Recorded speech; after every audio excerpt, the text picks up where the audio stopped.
नमस्कार दोस्तों। मोदी जी मुंह खोलेंगे तो हालत बिगड़ जाएगी।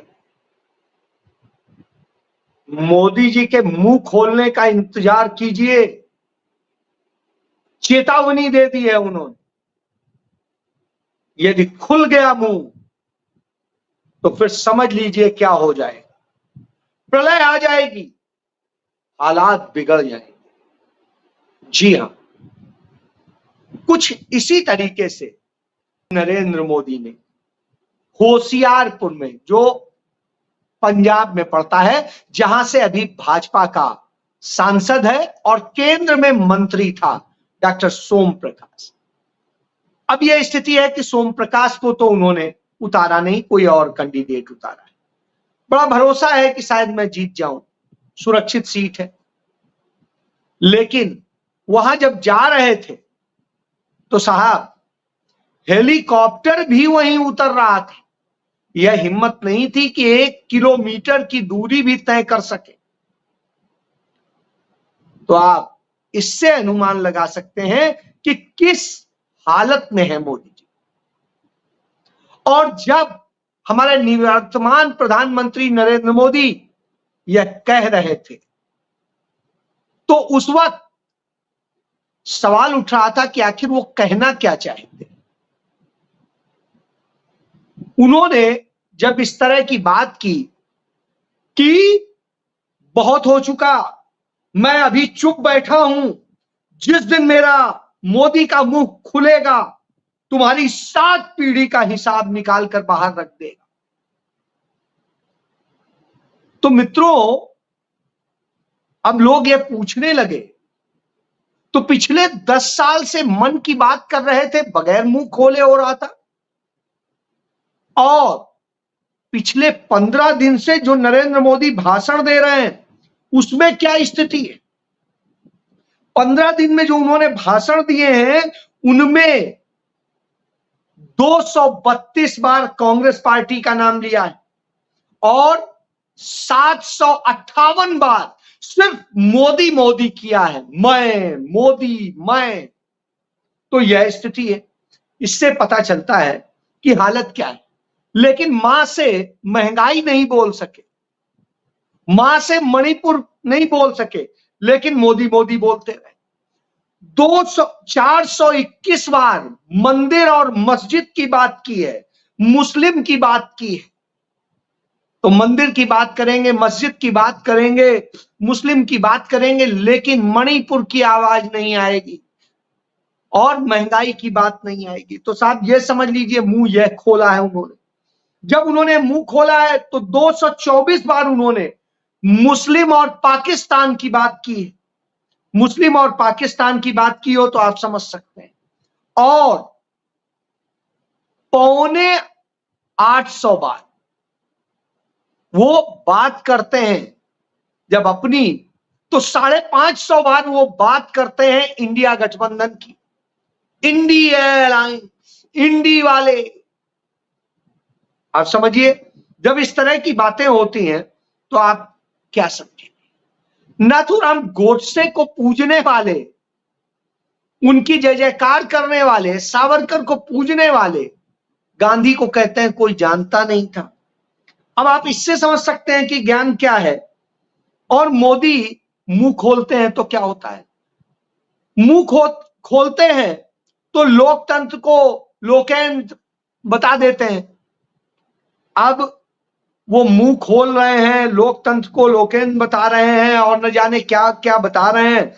तो आप समझ लीजिए कि किस स्थिति में आ गए हैं।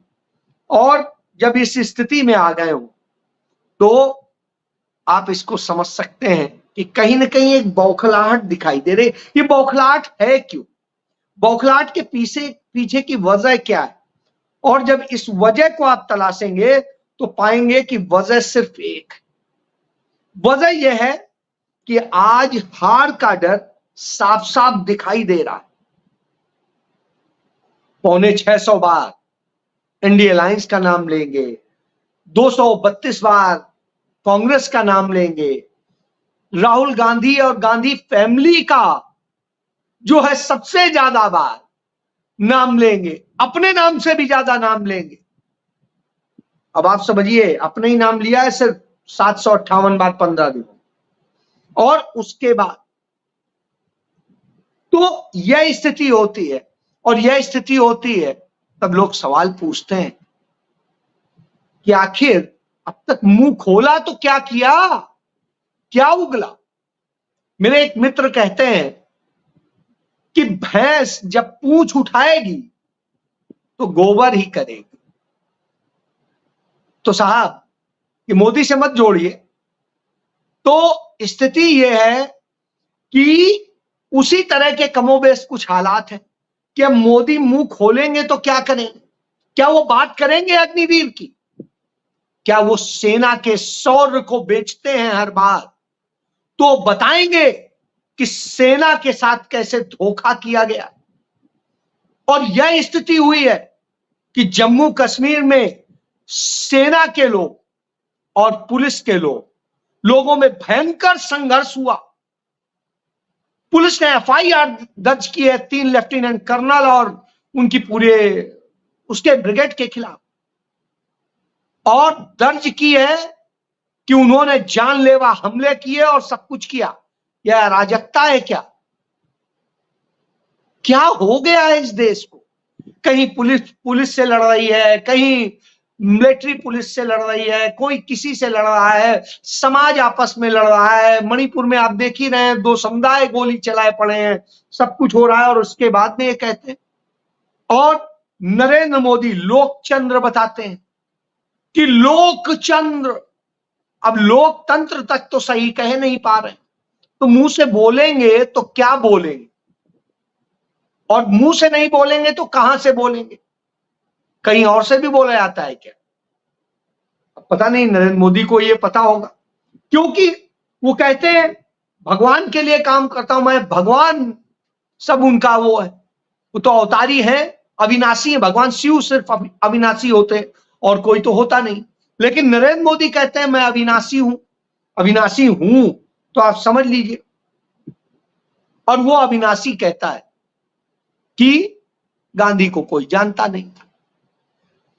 जान लेना चाहिए कि दुनिया में यीशु मसीह के बाद यदि किसी के लिए सबसे ज्यादा किताबें लिखी गई हैं तो वो हमारे राष्ट्रपिता महात्मा गांधी के लिए लिखी गई, और आज से नहीं लिखी जा रही, 1931 से लिखी जा रही। और इसके बाद में जब इस तरह की मोदी बात करते हैं तो निश्चित रूप से लगता है कि आखिर वो क्यों इतना बौखला गए हैं, डर रहे हैं, क्या हो गया। मैंने खुद 45 दिन मौन व्रत रखा है, और 45 दिन के दौरान अब ये जरूरत थोड़ी ना था कि मैं अपने फेसबुक पे लगाने के लिए, ट्विटर पे लगाने के लिए, इंस्टा पे लगाने के लिए किसी के लिए फोटो खींचूं कि हाँ मैं मौन व्रत हूं। अरे भाई, यदि मैं कहूं कि हाँ मौन व्रत हूं तो ये कैसे रिकॉर्ड हो, और मौन था भी या नहीं था। यदि मोबाइल मेरे पास है, मेरे साथ में और कम्युनिकेशन के साधन है, सब कुछ है, मैं काहे का हूं। तो आप जाइए, ऐसी जगह जाइए जहां कोई ना पहुंच सके, छोड़िए किसी को नहीं दिखाई दे। और कैसे आप मौन व्रत जाकर के वहां रहें? क्या ये सरकारी कार्य है? क्या बगैर छुट्टी लिए आप यह काम कर सकते हैं? सिर्फ आप या तो प्रचार करते हैं या इसी तरह के स्टंट करते हैं। स्टंट इसलिए कह रहा हूं, आप याद करिए पुलवामा हो रहा था, उस वक्त नरेंद्र मोदी अपनी शूटिंग कर रहे थे, शूटिंग नहीं रोकी थी, हर किसी को पता है। और याद करिए, जब देश पे तमाम बार संकट आए हैं, नरेंद्र मोदी कहीं ना कहीं बिजी थे, कहीं शिकार खेल रहे थे, और शिकार खेलने गए थे कर्नाटक में, मैसूर के पास। और स्थिति यह है, देख रहे थे दूरबीन से, लेकिन आज तक नहीं देखा। वो 88 लाख रुपया एक दिन का किराया था उनके कमरे का, स्वीट का, उसका किराया नहीं दिया है। उस होटल ने नोटिस भेजा है नरेंद्र मोदी को कि भैया किराया तो दे दो। तो वो तो किराया देंगे नहीं, किराया देने वाले जो हैं देंगे, हमारे आपकी जेब से जाएगा, हमारे पैसे से जाएगा। तो इतना समझ लीजिए, बगैर छुट्टी लिए हमारी जेब से निकालते हैं। छुट्टी लेंगे तो अपनी जेब से देना पड़ेगा, तो अपनी जेब से क्यों देना पड़े, सरकार से दिलाइए। यह हालत है। तो जब यह हालत हो तो आप समझिए, इसीलिए शायद हमारे पूर्व प्रधानमंत्री, दुनिया के बहुत बड़े अर्थ विशेषज्ञ डॉक्टर मनमोहन सिंह ने कहा कि प्रधानमंत्री के रूप में आपने इस पद को कलंकित किया है। आपने, मोदी ने हेट स्पीच के जरिए पद की गरिमा गिराई है और पंजाबियत को बदनाम किया है।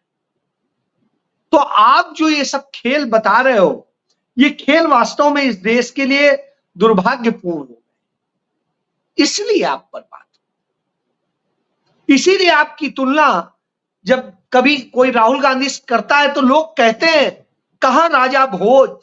आगे नहीं बोलूंगा, नहीं तो आप कहेंगे जाति की बात कर। तो आपकी स्थिति यह है कि आप कहीं के नहीं, वास्तव में आपके मुंह से वही निकलेगा जो बताया मैंने। तो इतने दिन से आप बोल रहे हैं, सब कुछ कर रहे हैं, तमाम चीजें बोल रहे हैं, जो नहीं बोलनी थी वो बोलने लगे, मुजरा तक करने लगे, सब कुछ हो गया। इसके बाद कहने क्यों ये स्थिति आ गई, क्यों मानसिक संतुलन आपने खो दिया है, क्यों ऐसी बात हो। उधर बनारस में समाजवादी पार्टी के नेता हैं पटेल साहब, वो जाते हैं तो पुलिस से रुकवाया जाता है कि नहीं, वो क्यों वो कर रहे हैं, क्यों? वो यदि कांग्रेस के लिए काम कर रहे हैं, प्रत्याशी के लिए, तो आपको परेशानी क्या है, रोक क्यों रहे हैं भाई? उनको भी स्वतंत्रता है, लेकिन यहां तो स्वतंत्रता बाधित है, जैसे कन्याकुमारी में बाधित कर दी गई।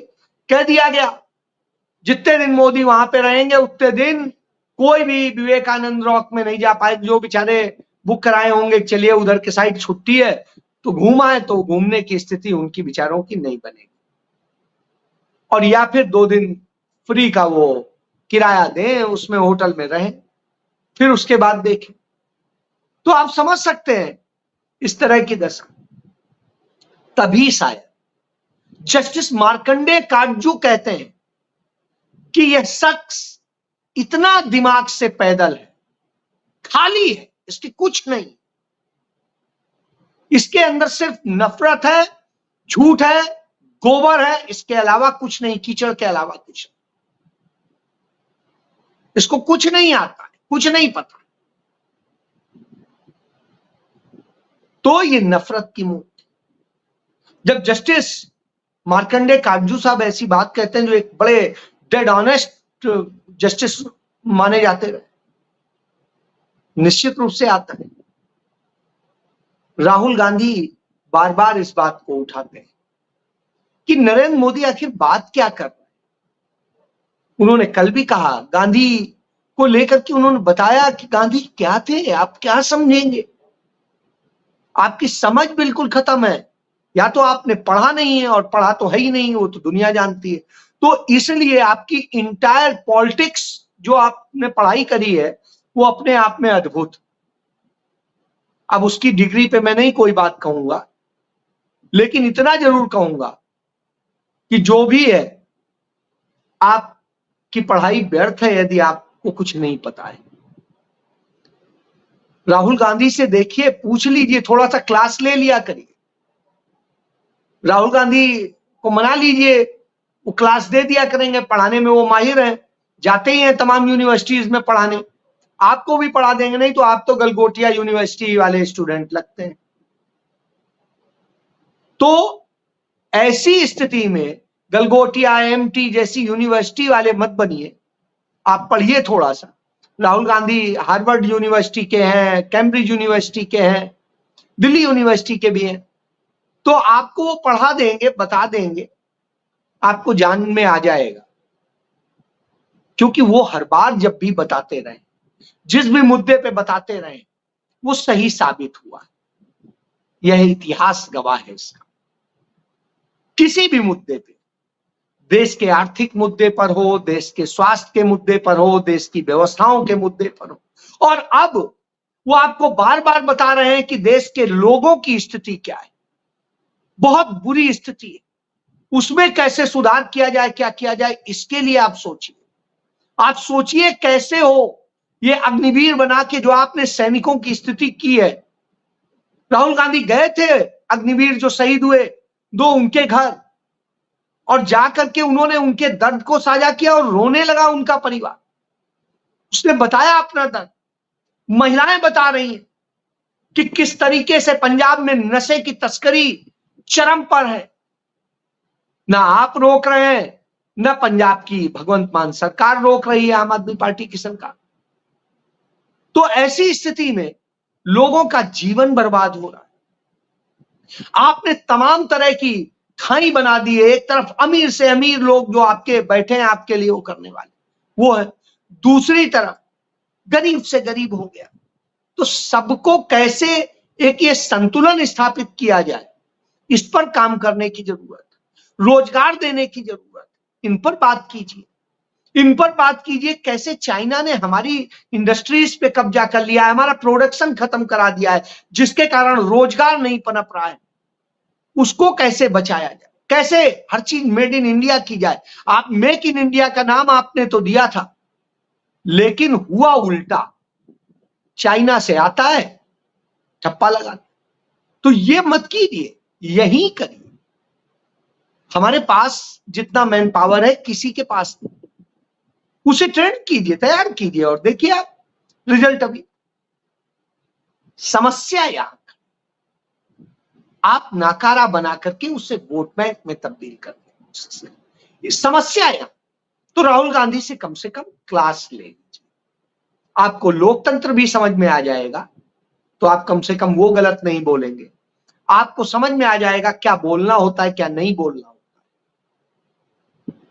मैं उम्मीद करूंगा कि आप अपने इस मौन व्रत में अपना आत्ममंथन करेंगे, क्योंकि आप देश का इतना पैसा खर्च करेंगे ही, बर्बाद करेंगे। तो ऐसी स्थिति में 2000 पुलिसकर्मी प्लस अदर सीनियर स्टाफ, ये मिलाकर के अरबों रुपए का बनेगा, जाके बिल बनेगा 2 दिन में। और वो बिल जो है आपके आने जाने, खाने पीने और सब बड़ा महंगा होता ही है।